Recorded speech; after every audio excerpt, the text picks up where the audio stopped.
right? I think that It's like a lot of tapping sounds, kind of. yeah. I mean, It's very strange. Like, is it like Amityville Horror House where that happens? is there an energy here that would like to communicate with us? Or not. This video is sponsored by Sabbat, a witch's card game, which is the card game that I myself invented and designed. And this is perfect for any witchy person in your life as a gift or for yourself. But throughout this game, you choose your witch's path. This is your identity throughout the entire time of playing, and it corresponds with one of the 5 elements.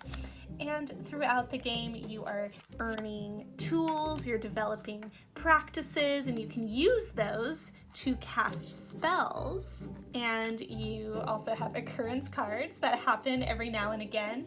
And you do this to level up by creating your initiation ritual, you set your altar, you build your book of shadows, and that is how you win the game, is becoming the highest level witch.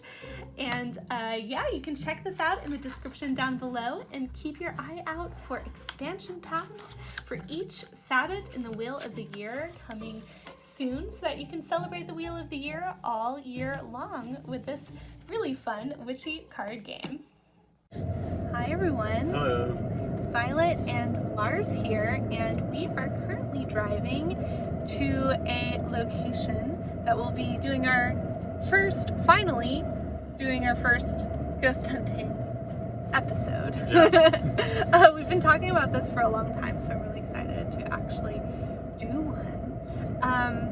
But yeah, I thought maybe we could tell you a little bit about what we know about this place on the way there. Due to the privacy of the people who own it, we won't be showing any like defining features of this place. But we certainly can tell you about why we're choosing this place. We're gonna stay overnight, and basically there's a lot of interesting things about it. There are alien stories, alien abduction stories at this location. There's some UFO sightings. Yeah, UFO sightings. There's like a lot of people feel this presence of dark energy in a couple different ways. There's like sort of, I don't know, would you call it like a monster or something that is perhaps outside? Like you feel like something's always creeping up on you when you're outside. I've heard that, yeah, you feel like you're being watched outside, and maybe you hear footsteps, you hear something creeping up on you. Like a beast. I heard something kind of like a wolf or something that has that sort of a quality, but also feels kind of like supernatural, I guess. And there is also some stories about satanic, I'll say satanic rituals done at this house, specifically by Freemasons who built the chimney? What did I say? The fireplace. Yeah, fireplace. My brain's not working. We've been on a road trip. But yeah, what else comes to your mind, Lars? Oh, I think you've pretty much covered it. Yeah, the house is owned by family friends of ours, and we've been hearing about it for a long time.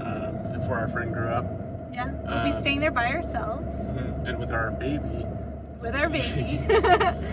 We brought protective crystals, and we're definitely going to be doing some like shielding meditations before, and we're going to do some cleansing after, so hopefully we won't be like, you know, taking any sort of dark energy with us.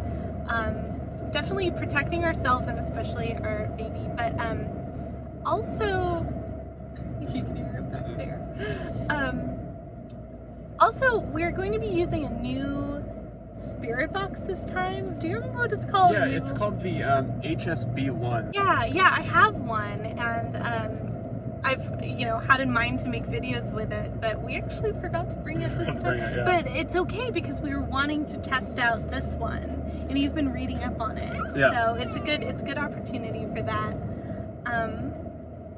Yeah, but this is interesting. We've been driving through a lot of like Amish countryside, And there's specifically a mountain that's very close to the house that has UFO energy, supposedly a lot of sightings. I've heard that on this mountain range during the Cold War era, they were testing some sort of sonic form of communication that was using high frequency vibrations for communication. I don't know anything about it. I wish I could be more specific than that, but you know, sometimes I've heard that aliens and UFOs are drawn to sources of energy like this. In fact, I think I can see that mountain coming up in the distance. There it is.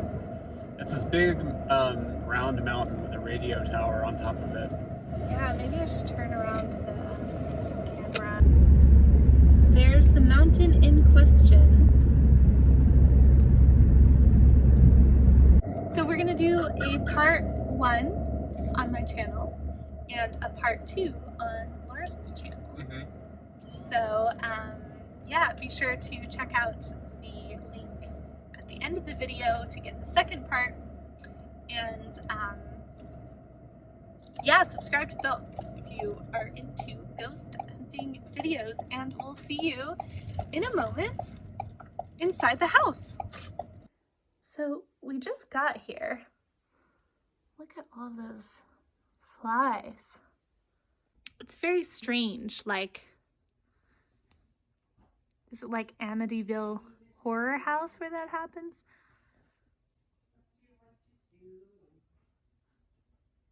Like something dark swept through and killed all of the flies. Okay, so this might be confusing what we're looking at, but these are lights from a farm that are on the mountain over there. And if you see this bottom row of lights that are kind of by that big light, you know, there's like 2 together, then 1 and 2. Right above that, I was settling my baby for bed, and I was rocking him and just watching. There were lights above that that really looked like, I don't know, similar to that, like kind of in a row. They were red and green colored, and then one by one, they got brighter and then disappeared. So it was very odd, and this is the mountain that we're talking about having UFO activity. So let me know in the comments what you think about that. But yeah, if you see a flashing light up there, that is the top of the mountain. That is a, kind of zoom in on that perhaps. See that flashing light? That's the top of the mountain. This top? There's a tower up there. Okay. But yeah, let me know what you think. Hey everyone. So, we're quiet because our baby is asleep, and I've put protective crystals around his crib, and so we're gonna do the same. We're gonna start with like a protective meditation before we open up the communication with the spirit box. So I've got 2 protective crystals. What do you feel drawn to? This one's bloodstone. This one is lion skin jasper. I'll go for the bloodstone.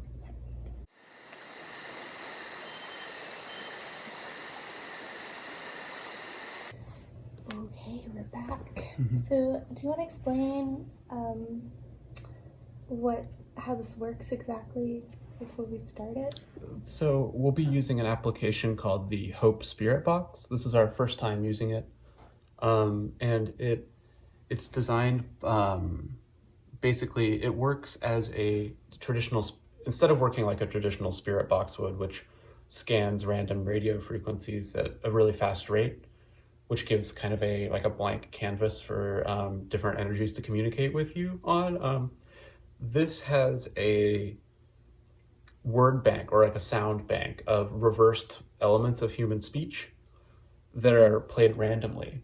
And so whatever energies choose to communicate can actually communicate and sort of make sense out of these reversed random syllables.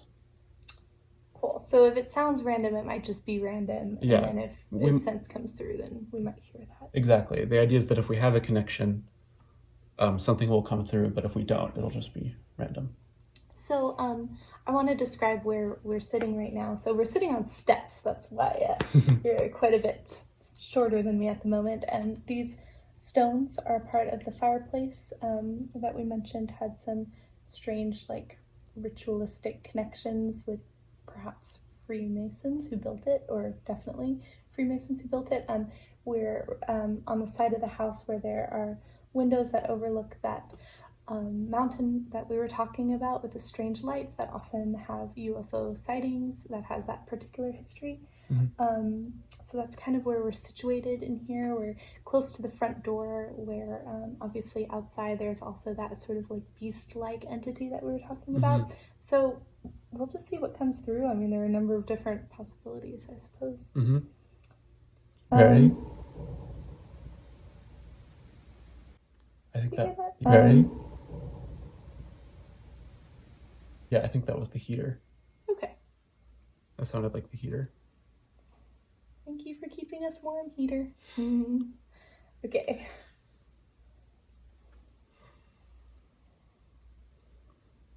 Are there any energies present within this space that would like to communicate with us? If you would like to communicate with us, please do so using this application.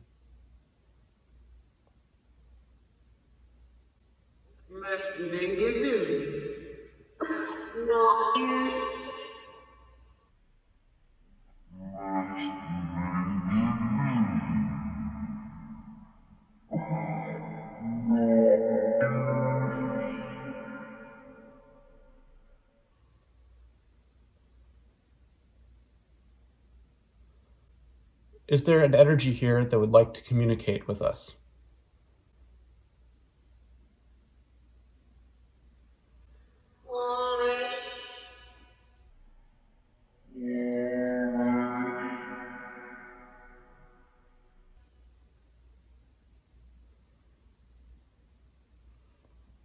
How long have you been here?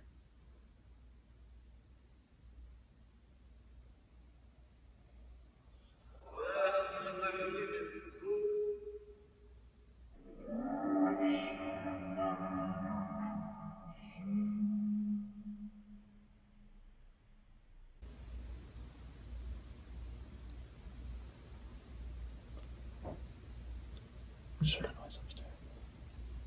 Yeah.